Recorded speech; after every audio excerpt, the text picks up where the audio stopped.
Yeah. Yeah, I won't start.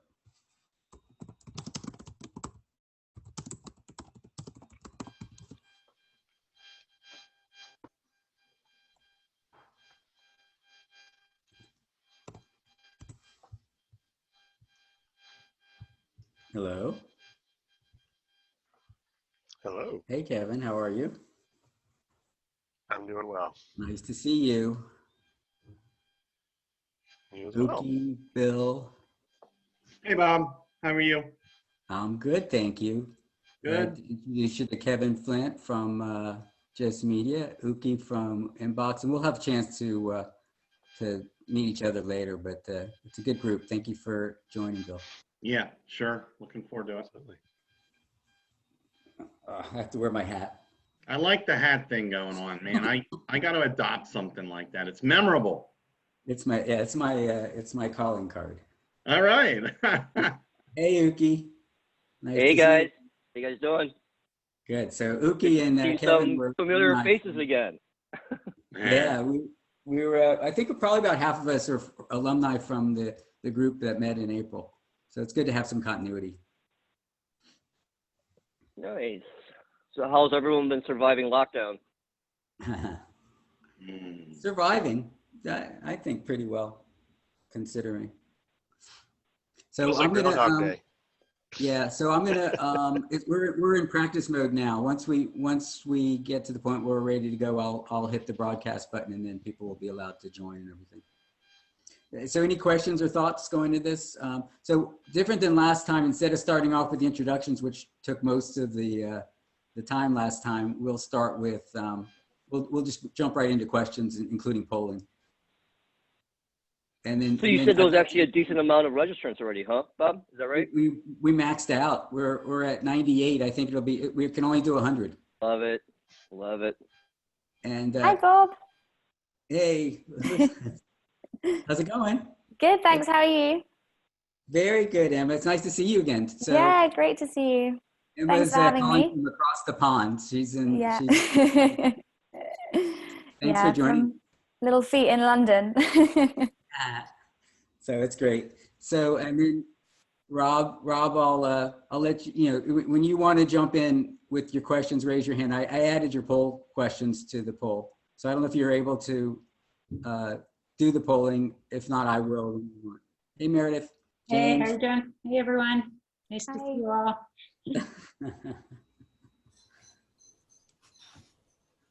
Uh-oh, Rob, I can't hear you. Rob, you're on mute, man. But it doesn't look like it. His microphone looks like it's on.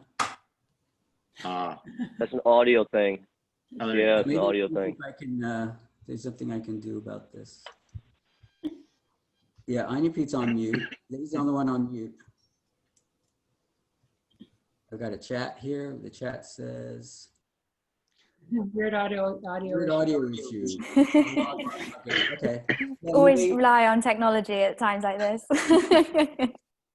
no pressure at all. Weird. Morning, Bob. Hey, Rob. All right.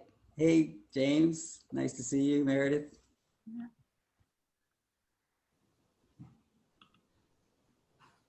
Welcome, John. Uh-oh, I'm frozen now. Oh, yeah.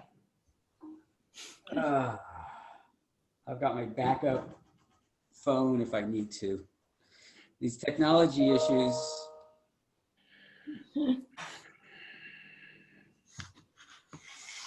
Many a virtual event, we've seen these same types of challenges. So you're in good company. And it It's a great doesn't, company.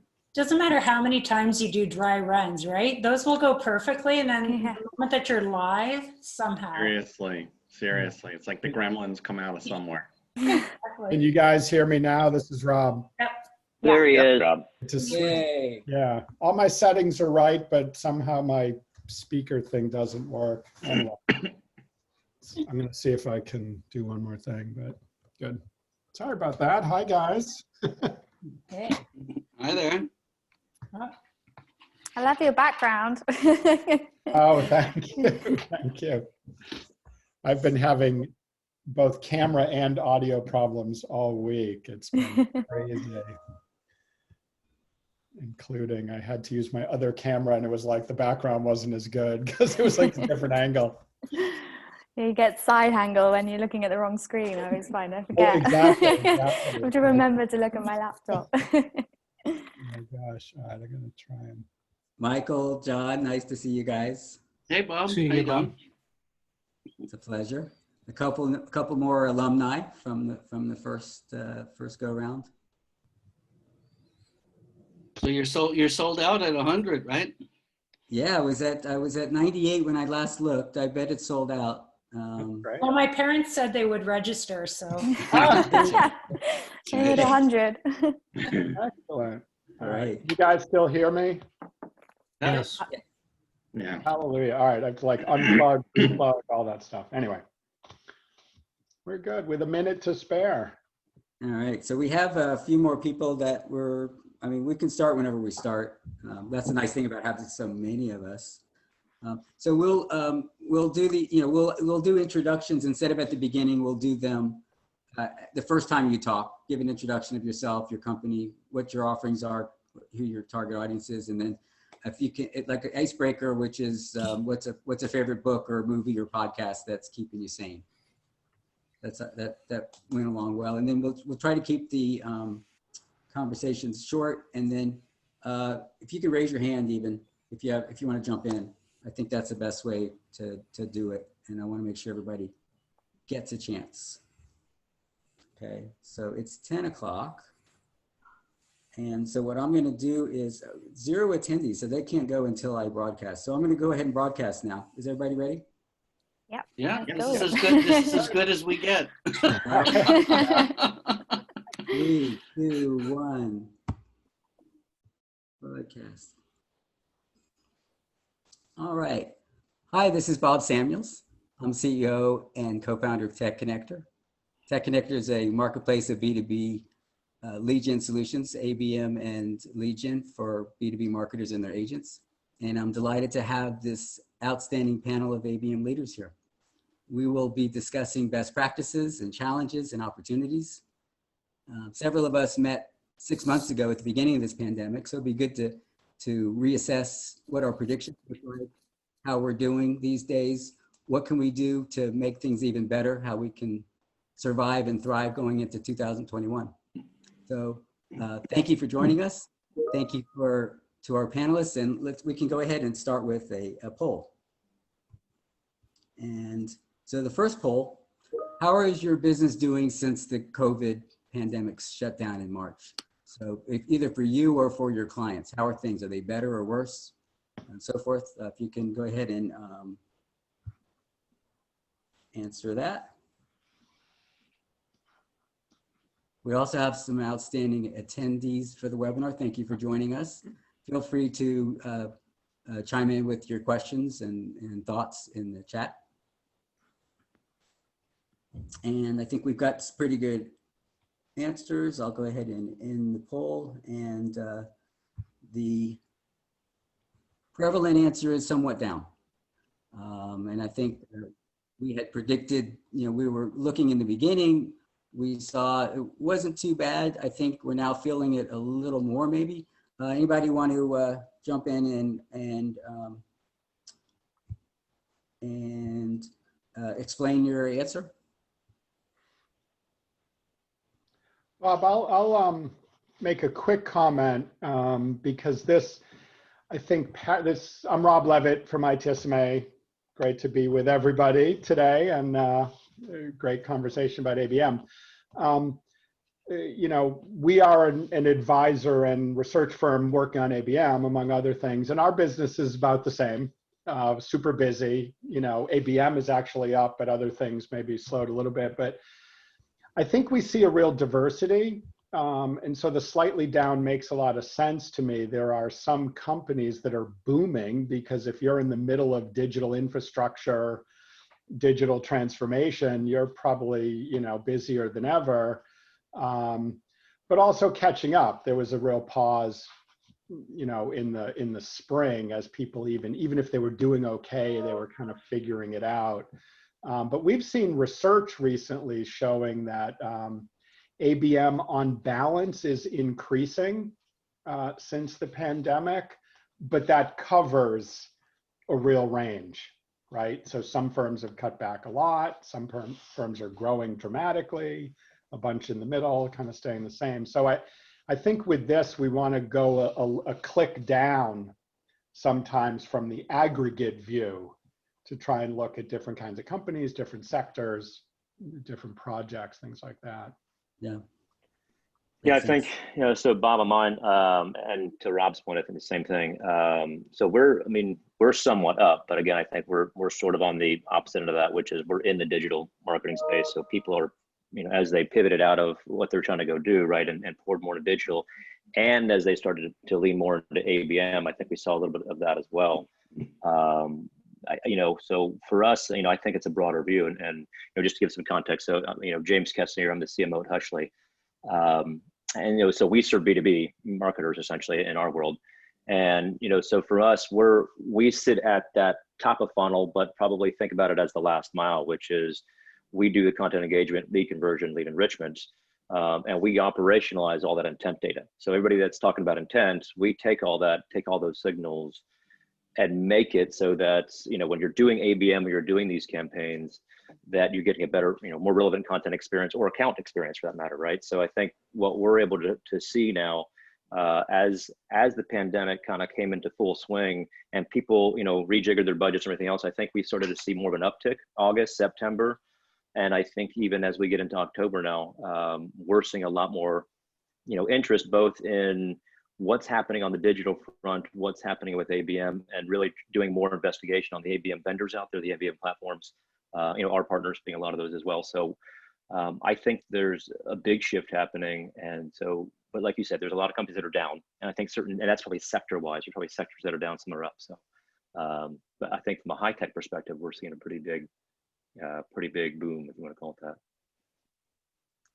Hey, Bob, I'll just say something real quick. I'm Bill Doyle from SAP. I'm the Digital Account Insights Program Lead. And just maybe for context, 6 months ago when the pandemic occurred, one of the things in my capacity of the business we do, we've built a customer listening engine, if you will, at SAP. And when the pandemic occurred, we saw a lot of the sentiment around customers in different industries looking for some point solutions to meet very near-term needs, right? Whether it was HR or whether it was supply chain and procurement. And I think when we look at what the overall market looks like now, we've kind of seen a return to that level of digital research, which is a healthy indicator that we see more research occurring. And we tend to see more broadly based now across our portfolio. And I'll go back to what Rob said too, like we're also seeing more opportunities for that resurrection of more of a digital transformation kind of approaches at customers, as opposed to, 6 months ago, it was like, how do I pay my people quickly who are remote now and so forth. So it's been a really interesting transition that way too. You're saying, Bob, it's Meredith Fuller here, and I'm a head of demand strategy at Corey, and we're a marketing firm, a demand marketing firm for B2B tech specifically. And I think 6 months ago when we originally had this conversation, there was definitely that very near-term focus and really just a scramble to figure out, okay, what do we continue to move on? What do we need to dial back? Where are our customers? What are they feeling? How do we need to be mindful of their needs? How do we need to adjust messaging, adjust our approach to market, our positioning? And I think now that we realize we're all in it for the long haul and there's going to be ups and downs, but this is sort of normalizing itself and it's just our new reality.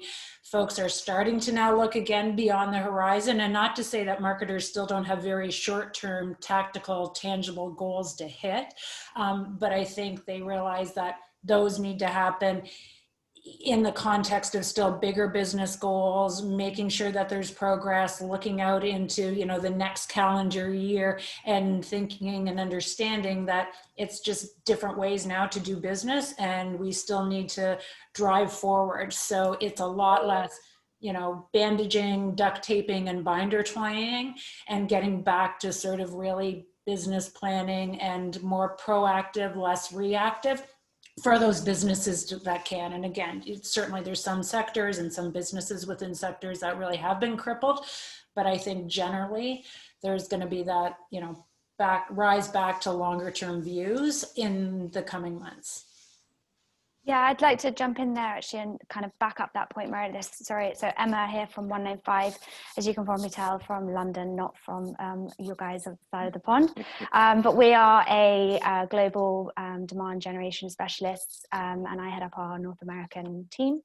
But yeah, I think the biggest downfall, I think a lot of people now, you know, we've done it for 6 months, everyone's sort of been on the same wobbly journey, and the worst thing that could happen now is that we all sit back still and blame COVID. And I think it, you know, nothing happens if you don't do anything. So kind of need to pick up any opportunity, however small that might be. You know, if you don't do anything, as you say, you can't move forward. So kind of don't focus on what I can't do, what can't happen, what isn't working, and just think, you know, how do I adapt? How do I move faster or make smarter decisions?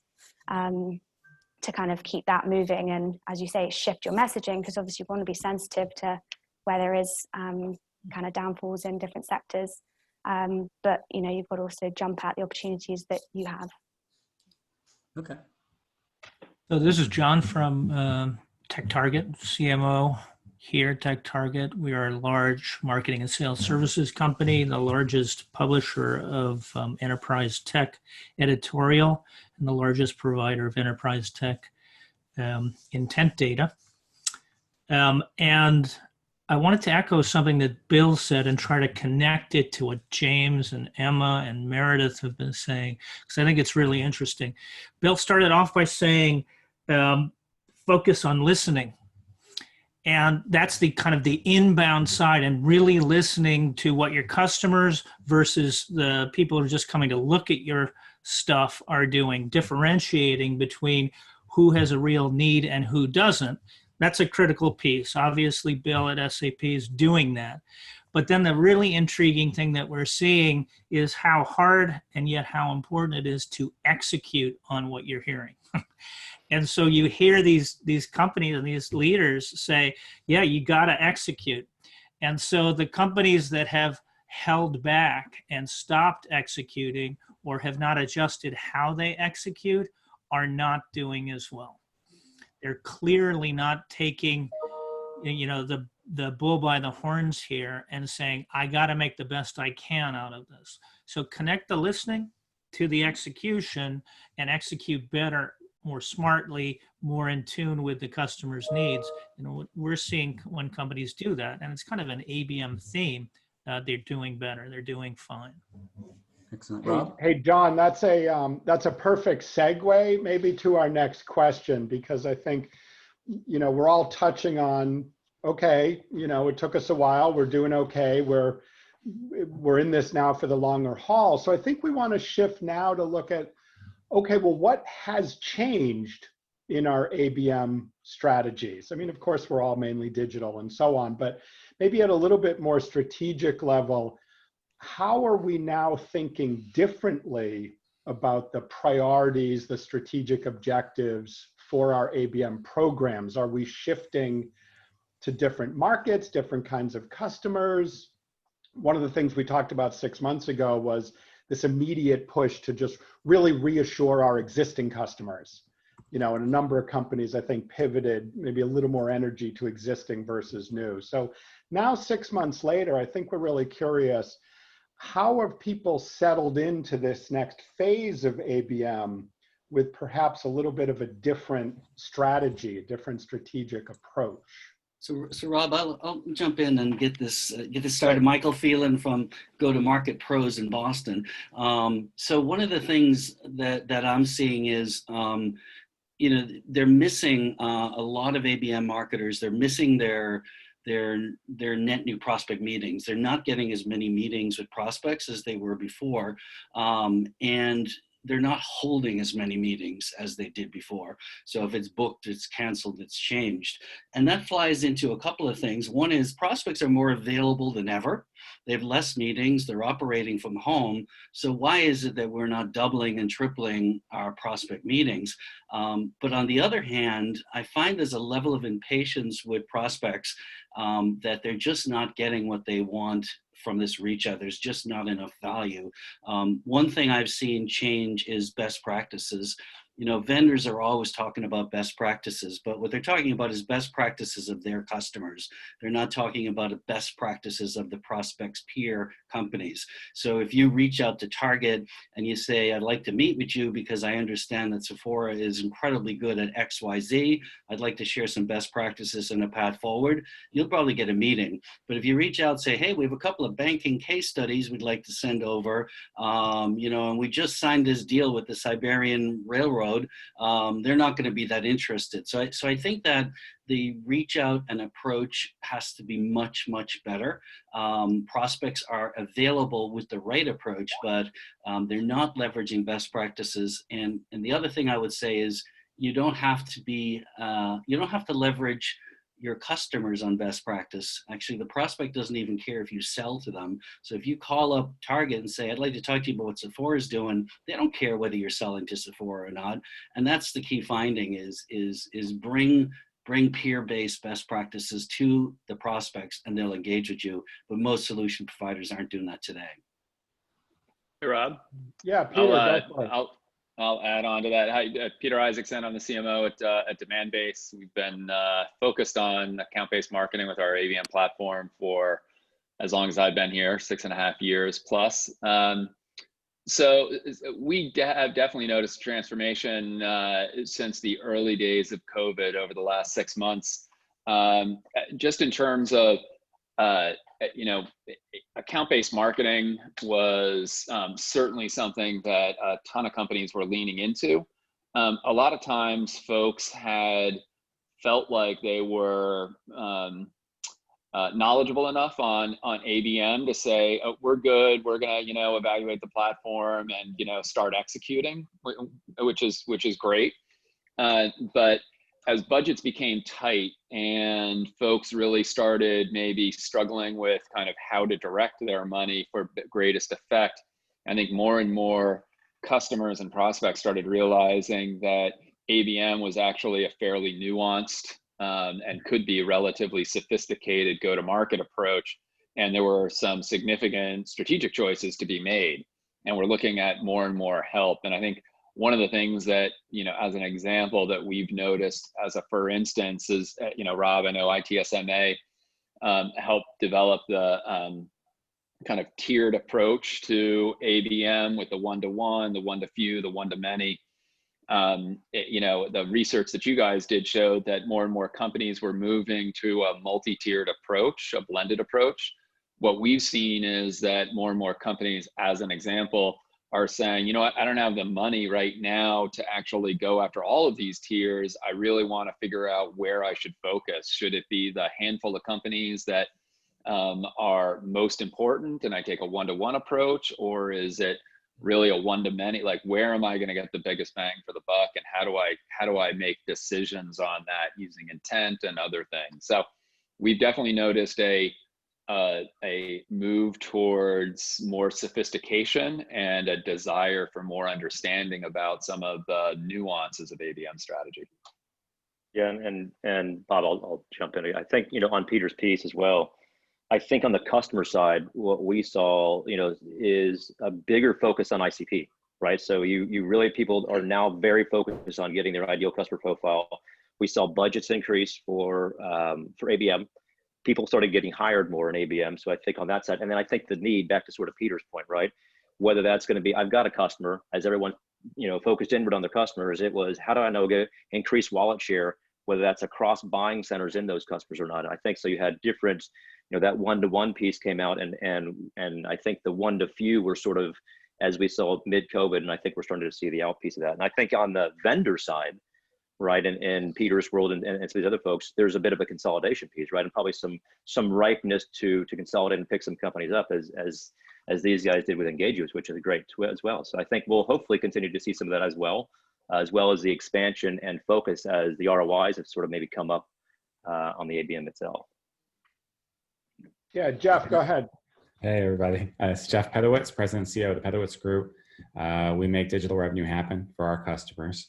I think the sophistication level has gone up, not only amongst marketing and sales leaders, but also because of the tech. I think firms like Demandbase and others have really come a long way in the last 12 to 18 months. The consolidations and mergers have certainly helped, but there was a point in time, I think, that there was a lot more manual effort that was needed to bring a lot of the pieces together. And these platforms, I think, are making it possible to be more sophisticated. We still see a lot of large firms, though, trying to do it either without the tech, or even if they do have it, they're still not relying on the intent data. They're trying to go take a traditional approach, queuing their sales team, queuing their marketing team. Hey, what are our top accounts? And let's start developing a strategy. And certainly that's good to a point, but they're going to probably miss a lot of golden opportunity if they're not using that data. We work with a lot of enterprise companies, and now that they're going into budget season, we're seeing a lot of rigor and conservative approaches taken to next year. They're not necessarily reducing their budget, they're just holding it. And they're taking more of a month-by-month release approach. And so they're being very, very selective what types of engagements they're putting the money towards. And when they are using account-based engagement properly, then they're definitely seeing a much better return, and they can put more money towards those efforts. But I would agree with some of the other panelists. I think we've seen a shift overall of budget direction, more towards strategic account engagement and a little bit away. And some of that comes from the event budget. Some of it comes from some of the other traditional demand generation tactics. All right, I want to shift gears. I know I've got Uki and Angel there. Were you going to jump on this point, or can I shift gears a little bit? You can shift I think what you're going to go into, Rob, is going to kind of tie it together anyways. Great. Sure. All right. So folks, a few people now have said the magic word with ABM, which is sales. And so I'm curious, one of the things I've heard with a bunch of companies is that, wow, our collaboration with sales has skyrocketed. We had to kind of make this early pivot together in the spring. We got to scramble, cancel events, figure out new ways to connect, and so on. And so the question then was, will this last? And I think we're seeing some signs that it's lasting, and we maybe have taken a real jump forward in marketing and sales working even more closely together. So let's open that up. And Uki, can you speak to that? You were raising your hand before. Yeah, for sure. I'll start that off. So this is Uki with Inbox Insight. I'm the GM. We specialize in really deploying B2B content amplification type programs. Okay, bottom line on that part. Jumping into this, I think, with the sales side, it really combines everything else that everyone's been touching on. But at the core, what I'm seeing is this situation this year is causing marketing teams to be smarter and smarter and think really carefully about how they want to spend their budget, right? That's what it comes down to. And it leads into, are they spending in the right places? They're doing more deep dives. They're doing more audits on partners, right? They're making sure that people are doing the right things. And I think it really leads down to, can you give sales the confidence that when they get a lead, for example, from a company, that is it going to be truly qualified? Is it, truly engaged? How can they prove that it's been truly engaged, right? And, when you start building that confidence level on the sales side, marketing and sales is automatically just going to start working together more and more, right? I mean, I was on a call the other day, and literally on that call, we had the head of demand generation, the CMO, and the head of inside sales, right? So they joined that call together because they wanted to work together to figure out what type of program makes sense, because now it's no longer about this wall, right? Where marketing does their thing, their thing, sales does their thing. In order for these guys to really work well together, they have to combine everything and say, hey, you know what? We are actually one team. Let's find a partner that's going to work for us and make sure that we hold them accountable across the board, right? And that's how you're going to get sales to really buy into whatever program that marketing recommends, suggests. And if they start getting direct feedback from the sales guys, that's even better, right? Because I know everyone on this call would love to hear direct feedback on how things are going, right, for any given program. And that's the type of collaboration I think that this market or this year, this environment is forcing more and more people to do, for sure. Right, great. Let me go, Angel. You've been waiting a bit. Absolutely. No, thank you. This is great to be on this panel because I think I use most of the teams and the companies represented here. So I am at Gigamon. We are a network visibility and analytics platform, and I run ABM. So, you know, points that we touched earlier about defining and starting ABM, you're absolutely right. We've all made that journey from really, with the pandemic coming on board, we really started pivoting to figuring out what makes sense. Where do we want to go? What is the ICP that really we need to focus in on, and what accounts we need to focus in on?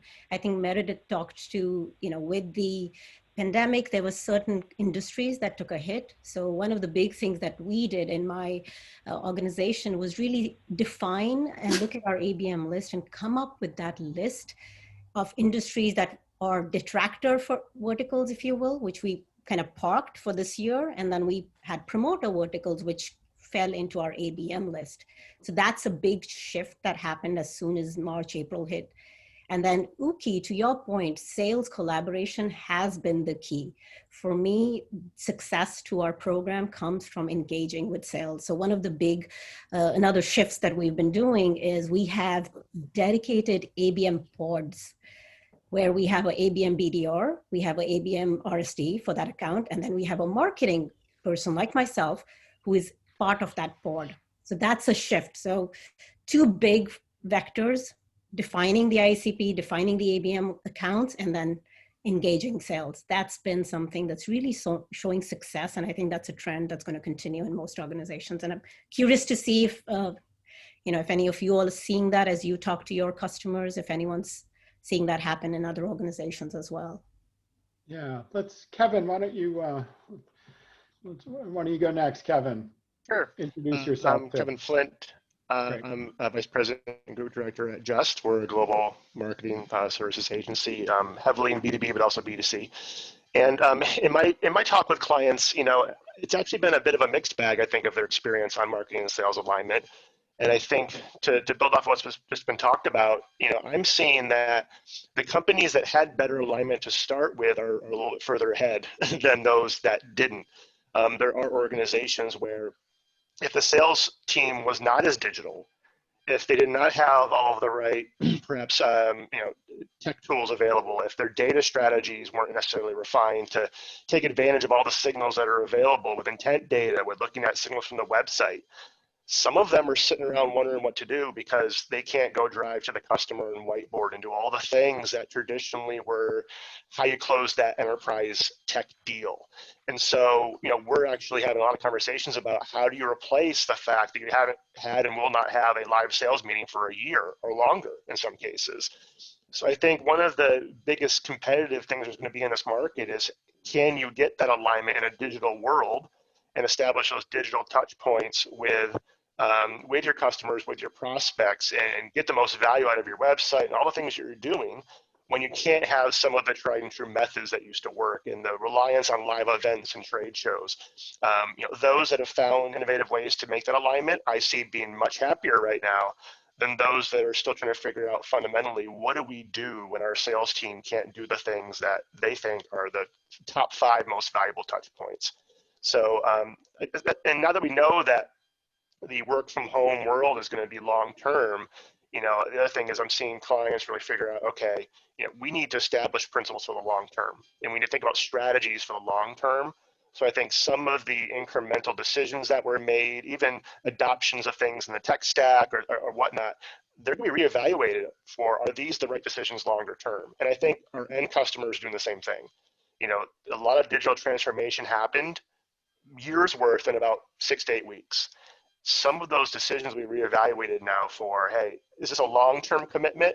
And so we're also talking to our clients about, from an ABM perspective, have you kept the back door open, or are we going to keep these customers in and renewing? And so a lot of strategies now are focused on how can we make sure that we're also really giving our existing customer base what they want and what they need so they'll now expand their use. So that's a healthy conversation as well that I'm definitely seeing happen in the last couple of months that I think is going to be really critical from an ABM. All right, so Kevin, you totally messed me up now, Kevin, because I mean, I'm usually all about strategy, and so I love where you're going with that. But the other thing I think we've learned doing a million webcasts over the summer and into the fall is you got to like change the dynamic, right?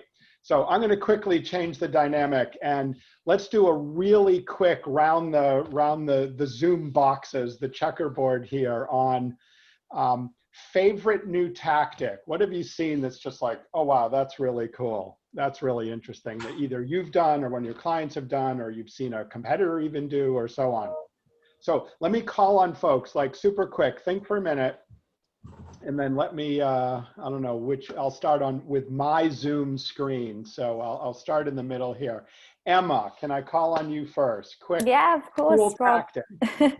I think from what we're seeing and what we're doing is really leaning on the personalization element. So you know, the content itself is not going to get you the win. You've got to make sure that the whole user experience, the whole user journey is adding up and talking to each other, and you're, you know, all the analytics that you can run in marketing on the content is great, but you've got to make sure that the user experience is there for the lead, ultimately in the day for the sales, to actually be able to, as Yuki was saying, you know, the engagement's genuinely there for that prospect, for that lead at the end of the day. So I would say is trying to cut through that digital noise is no different that everyone's now getting 1 million more emails than 6 months ago. So it's like cutting through, being as personal as you can, and as kind of, you know, as real and as human as you physically can when you can't get in front of people.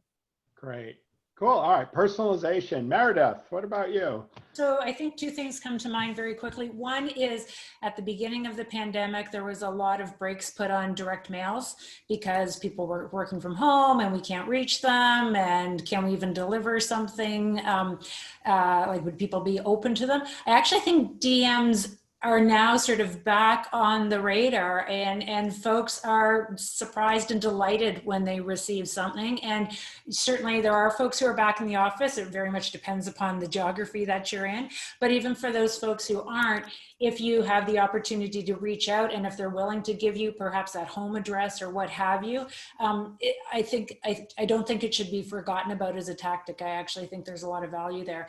And then in terms of breaking through and jumping on your point, Emma, you know, we certainly have found that account customized ads, targeted ads, have been really successful. So looking at Demandbase and other vendors, the, you know, click-through rates, the open rates on those types of account customized ads have been really strong, and it is about breaking through. So if you're at a company and you see an ad that has your company name or logo or what have you, you know, the lean forward instinct is there. So those are the things that I would highlight.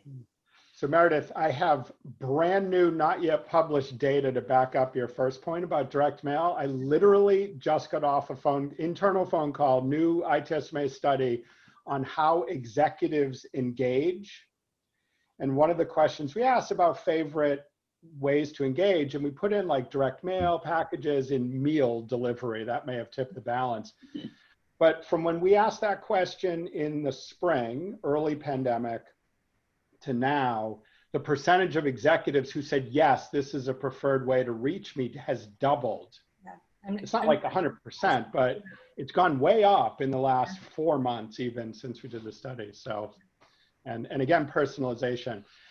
Peter, let me go to you because you were on the table with Demandbase. Go for it. Excellent. Thanks for the shout outs from a couple of folks on Demandbase.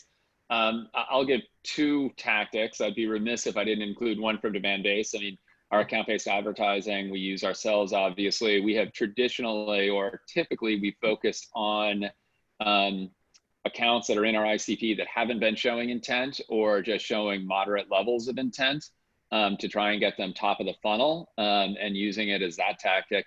In the past 3 or 4 months, we've actually really focused on the companies that are showing high intent as a way to make sure that we don't want to lose a single opportunity for folks that are for companies that are leaning in and showing signs of interest. And we've really dedicated it to that. And it's both increased our close rates, but also increased our funnel velocity. So that's proven to be so sorry for the shill on that. The other one that I would throw out, my team is going to kill me for this because they want it to be a closely kept secret, but we've been doing these virtual wine tastings, which have been a smash hit. And we've had 40 or 50 customers and prospects with a sommelier or a vintner at a winery. Kind of, we send out the boxes, so a little bit of DM there with the wine, and we do virtual tastings. We do breakout sessions in the middle of them, and kind of, you know, people collaborate. Then they come back together and they talk, and by the end of the hour, people have made it most of the way through their bottle of wine. They're feeling all good about it. And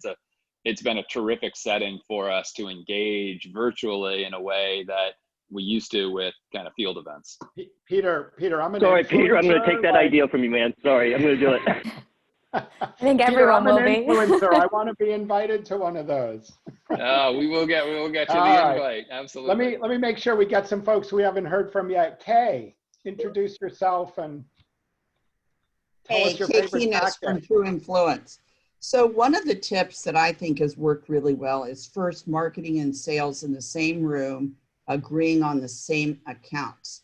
That's where intent comes in. These are the ones showing intent.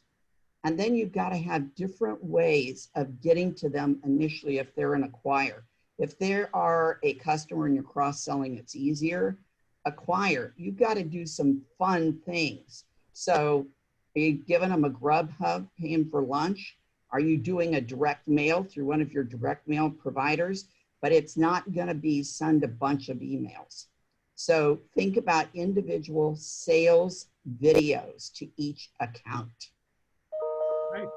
That's good. Jeff. Podcasting. It's an oldie but a goodie. Just like direct mail, I think a lot of us thought with people being home and not traveling, podcasting would go down and video consumption would go up. But it's actually been the opposite. More and more people are consuming podcasts. And it's a very effective way of doing a wide variety of content. And if you're syndicating, even just a single episode can get several hundred downloads of interest, right? So even with this example today, I think we have somewhere in the neighborhood of 40 attendees. If we strip out the audio from this and we put it out on our podcast feeds, it would not surprise me if we ended up getting thousands of downloads. And so, but how does that affect specifically with ABM? Because it could be used to target certain industries or certain segments with different types of content that are appealing. And when they're done in brief segments, they could be very engaging. So it's just another good tactic to add to the kitty. Oh, hey, and Bob, you were early, I mean, you've got a whole fabulous set of ABM podcasts with Austin and others, right? That's a great idea. It's a great idea. I'll talk to you afterward, Jeff. We'll that's a good suggestion. Let's do it. I have to plug my own new podcast, C-Suite Marketing, if folks haven't seen that. And I will say, I actually use it to strengthen relationships with existing clients.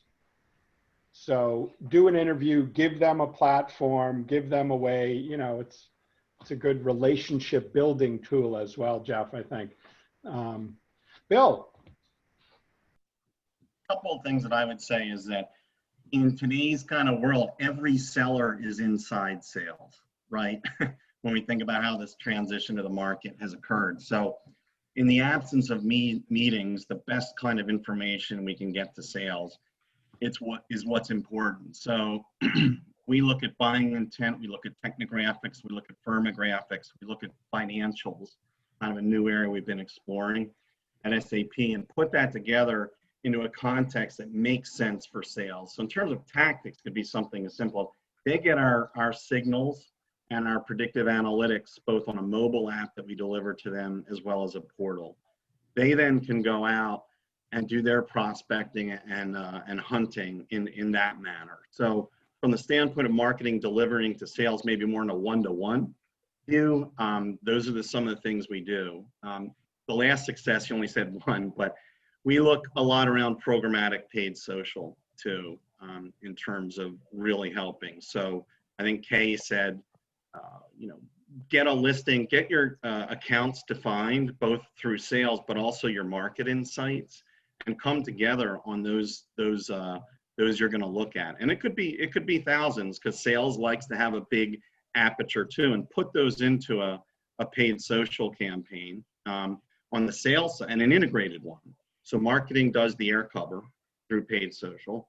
And sales does it through a variety of means, through LinkedIn and other types of tactics. So those are the two examples I would give. That's great. So we actually got a good question about LinkedIn, and so it picks right up, Bill. I'm curious if other folks, are you doing, LinkedIn keeps obviously adding capabilities and approaches. I'm curious if people are doing some new things with LinkedIn or other social more generally. Yeah, Kay. So we use it, and so I'm going to pick up, Bill, where you left off with integrated marketing, because I think that that's part of the integrated marketing story. You're doing the tried and true LinkedIn display ads along with your sellers doing LinkedIn messaging to the targets. But this has got to be organized so that it is integrated along with your other email touches, your intent, all of it goes together. That's what makes it the big puzzle that it is. I wanted to jump in here, Rob. Yeah, go ahead, John. Yeah.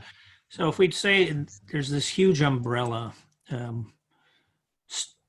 being held over all of us that might be called the digital transformation of sales, that as marketers, most of us here, I think, are marketers, we really have to pay attention to. And you raised the point that in ABM, it really doesn't mean that much unless you close the revenue. So the tactic expressed by Angel that really stood out to me was this idea, because she used the word pods, that was so great.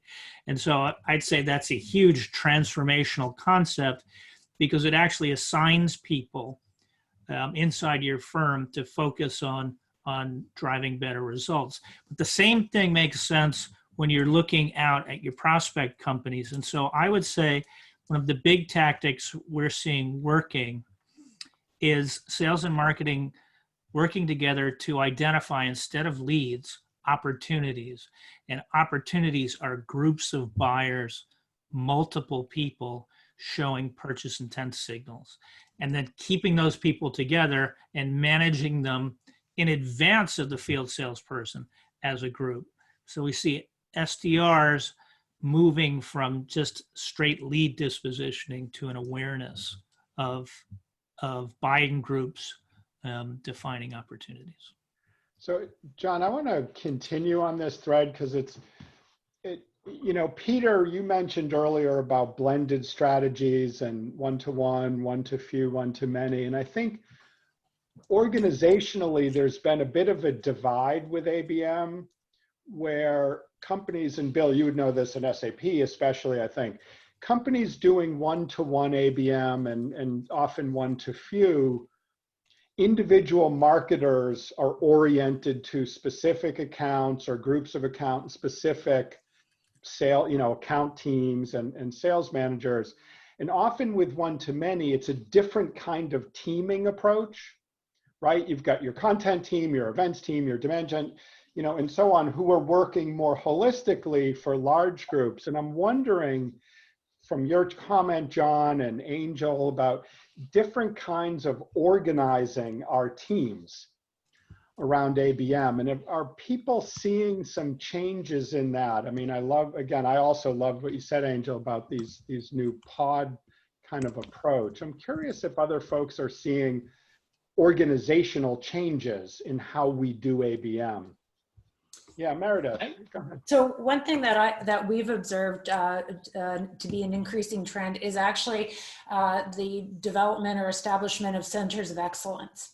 And there's ABM, particularly at large enterprises, ABM centers of excellence that then support their geographic counterparts, their field marketers, their regional marketers, what have you. And actually that seems to be, in terms of our client base, more of a trend than, say, having specific marketers focused on one-to-one, one-to-few, one-to-many. And then we like to say one-to-market is sort of that base. That's your demand gen base that underpins all of your ABM. So that center of excellence is something that really, I think, is taking off and makes a lot of sense from a leverageability standpoint, from core asset standpoint, from a consistency standpoint in terms of messaging, positioning, those sorts of things. and then, you know, putting those components in a box that then can be regionalized to the various geographies. So that's, I think we're seeing more of that than perhaps what you've talked about.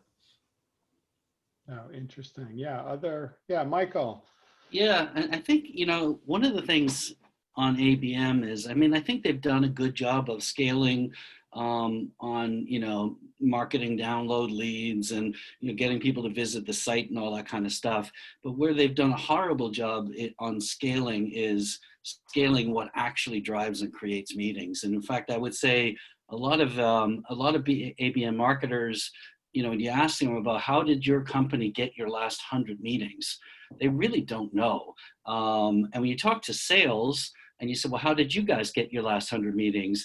They'll tell you, and in many ways, the way sales gets meetings can be turned into programs and scaled, but it's not understood and it's not scaled. So I've been doing a lot of research and sitting down with largely B2B tech teams and really understanding that. And the fascinating thing is there are about 20 different ways they do this. So one is interesting. It's what I call calls for a cause or meet to give.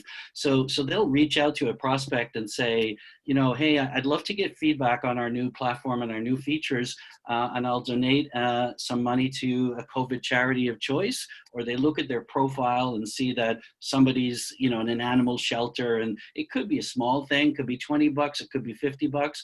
But they reach out and make a personal connection, offer to do something for the customer, which has nothing got to do with their product. And all they want to do is have feedback and a discussion. So I think that ABM is max scaled at the marketing level, probably overscaled at the marketing level, but max underscaled at the driving meeting level. So when I say programs which have one objective, meeting or no meeting, it's not about nurturing someone for a year. It's about how do we get meetings now? And that I see as the big opportunity to scale in ABM. This could be a segue. Thank you, Michael. We got a great question from the audience about SMB. And a lot of times when you're marketing and selling to SMB, you don't want to spend a year, right? I mean, the deal's probably not going to be big enough to be worth it. So I'm curious, maybe a couple of quick comments on ABM for SMB.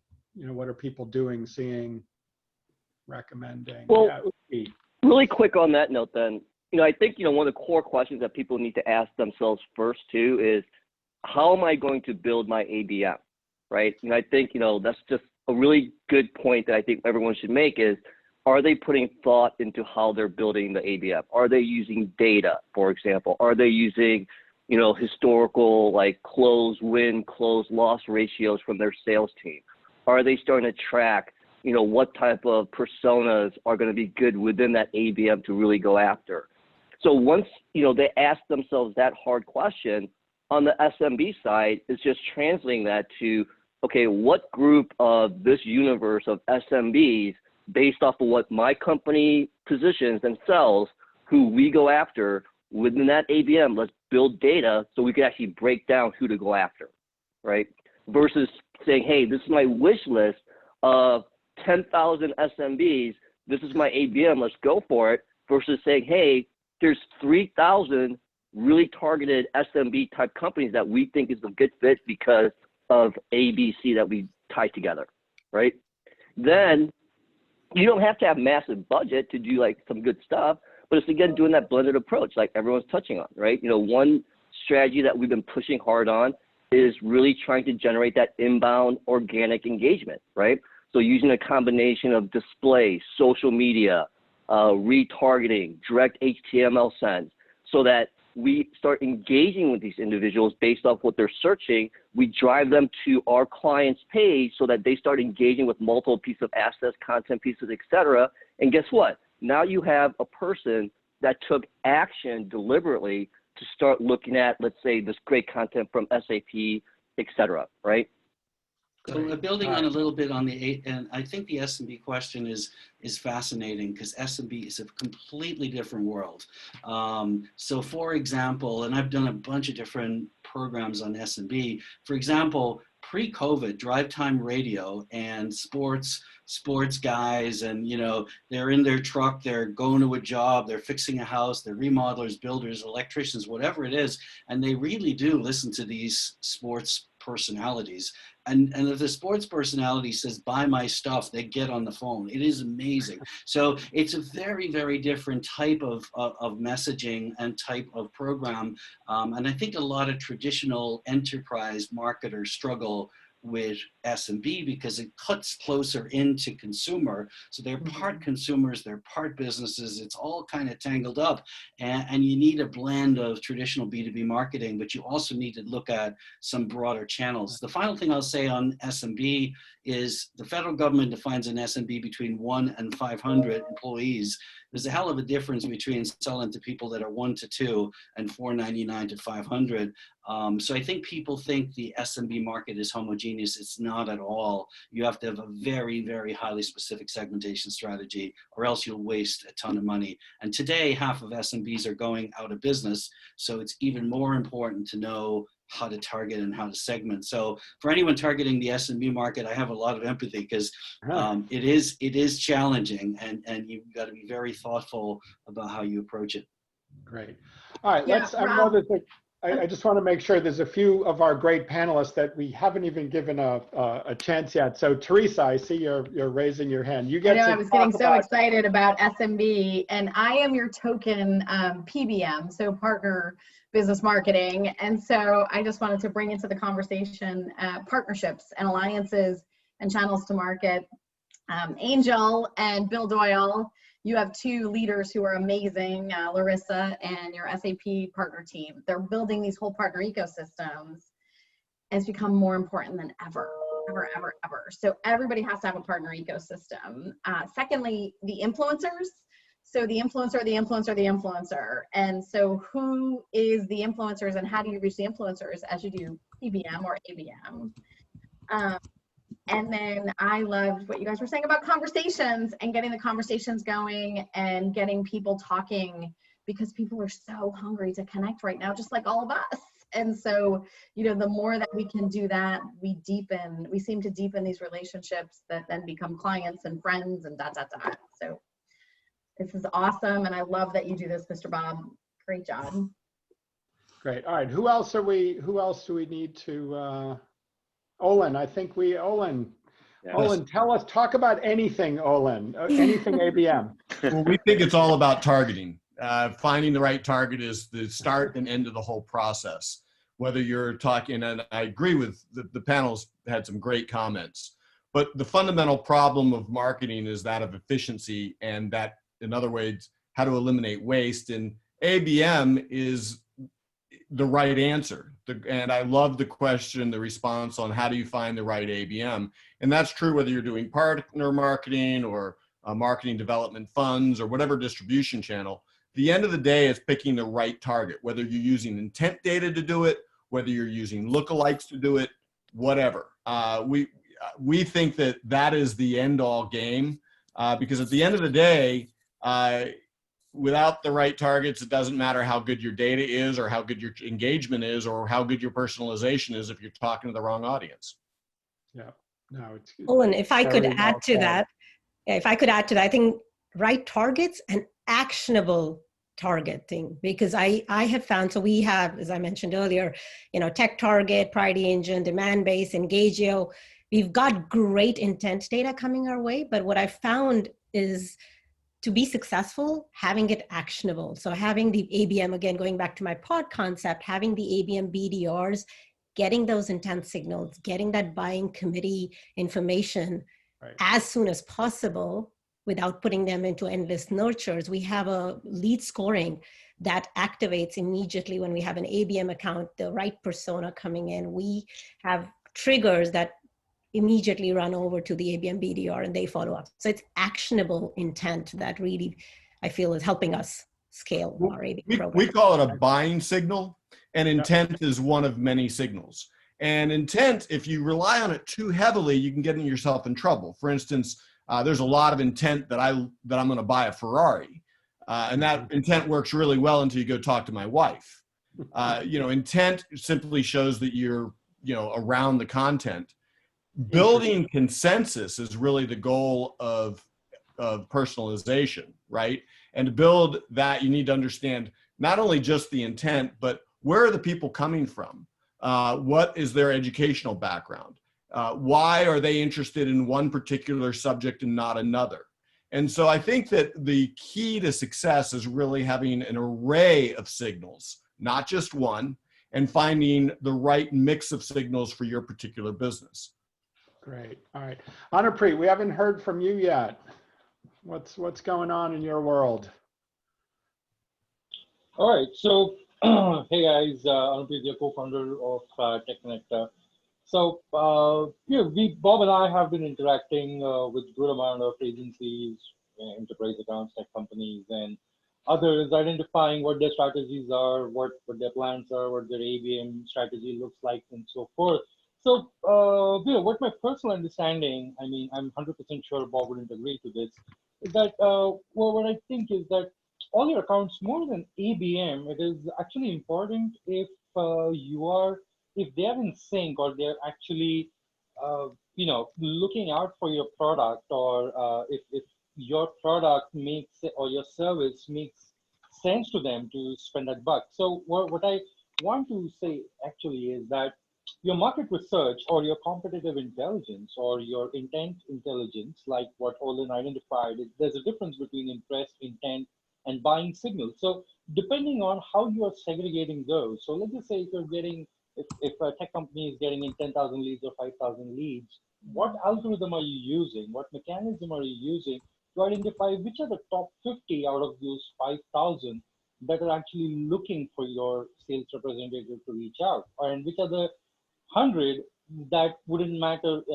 For them, it wouldn't matter if your sales guys call or not. So it's really getting exciting. Every agency we talk to, every publisher we talk to, they have new strategy and so forth. So, we have added a couple of new partners also in TechConnector, where they have some new things coming up in terms of mixing up real-time competitive intelligence, and how that could be useful for doing ABM or lead gen or demand gen, efforts. So it's really exciting. We'll keep you all posted on that. That's perfect segue. And I know, like Meredith and Peter and some other folks that have been on panels with me, I like to do lightning rounds. So we're down to our last couple of minutes. Everybody literally take like 10 seconds. What is your one big piece of advice for ABM for 2021, where God forbid we're already starting to plan 2021? So let me call on folks. I'll go around, and Kevin, I'm going to put you on the spot. You get to start real quick. Full funnel strategy. Awesome. That was like 2 seconds. You're the man. That's great. Full funnel strategy. Uki. Hold your partners accountable to what they're doing, right? Very good, which is a lot of Ask the hard questions. Yep, ask the hard questions, guys. Oh, that's great. All right, Bill. They evolve and transform from intent to intent plus predictive capabilities through AI and machine learning, plus financial health indicators, especially in SMB, plus new growth indexes and things that you can look at, really understand what your market is and who you target. Okay, all right, lots of data oriented. Michael. I would say, that marketing needs to do a better job of enabling sales to add significantly more value so prospect meeting scales. Because you're not going to drive pipeline unless you drive meetings, and nobody's paying attention to that metric and that drop. So scale meetings is my advice through technology and through programming. Michael, so we would have said that 5 years ago and 3 years ago. It's still a huge issue. It's worse now. It may be worse now. Oh my gosh.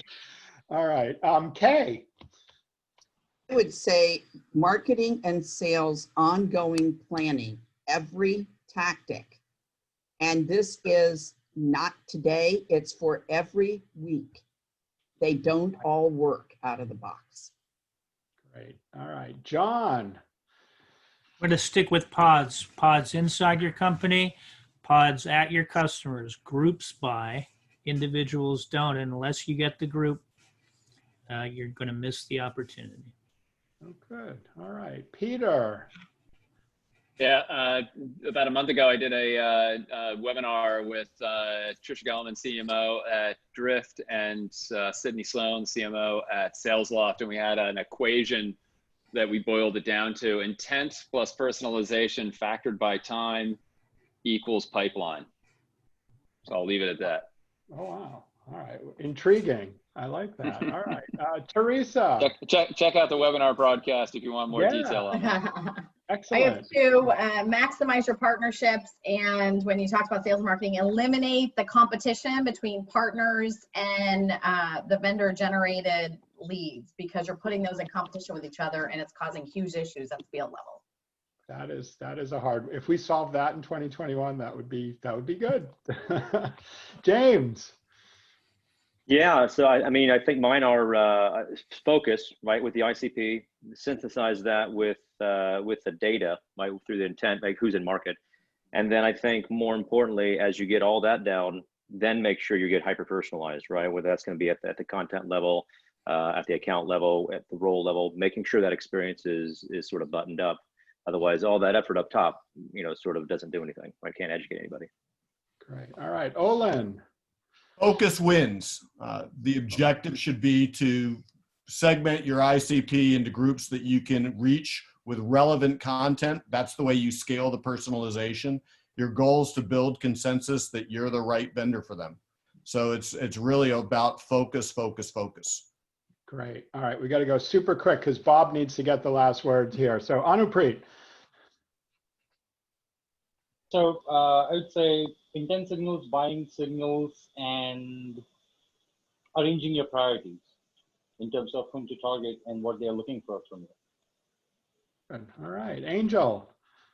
I'll go on know your customer journey and personalize, use tech stacks to personalize and reach them with the right message at the right point in the journey. All right, there's a bit of a harmony going on here. I like this. Meredith. I would say leverage what's worked. So look at what you've done to date. Make sure you're doing the analysis on performance and double down on things that are working for you. And then from there, build out and trial in areas that you haven't had a chance to yet or where you can learn. Fabulous. Jeff? Get rid of the funnel and move to an infinity loop. Focus on the full life cycle of the customer. Funnels are dead. All right, Emma, and you, Emma, I realize you were first, so you get the last word before Bob. I think mine would just be echoing everyone's sort of the narrative that's around the personalization. So try and cut through the digital noise with the personalization of your data points so that it's relevant, it's a consistent message, and it's valuable to the customer, because otherwise they'll just sack you off. We're like a giant chorus of agreement here. With Yeah. all Bob, back to you, my friend. All right, I love these. So I would say be relevant, be timely, and which has to do with listening and getting those intent signals and everything. But this has been a great conversation, and it's thank you, Rob, for your help. This is awesome. Am I frozen? Thanks, Bob. It was great. We can hear you, Bob. Peter, wow. I am going to take your idea, man. Sorry. I am going to take your idea about the virtual wine tasting, my friend. Same. If I'll those put guys a run golf thing across to the that. B2B landscape, my team is going to be so pissed at me. Well, the nice thing about virtual wine tasting is you can pour a full glass. you can taste a whole glass. Yeah, it's a good thing we don't have people here, Peter, that might spread the word about Yeah, the exactly. Yeah. My secret's safe, right? Oh, we're all good. Exactly. Hey, Bob, thank you for organizing. This was fabulous. Thank you, Bob. Thank you. Thanks, everybody. everyone. We'll have to do it again sometime. It's been awesome. Thanks so much, guys. Really Bye. enjoyed Bye. it. Have a great day. Hey, guys. Bye-bye. Yeah. Bye-bye. Thanks, Bill. Hey, thank you.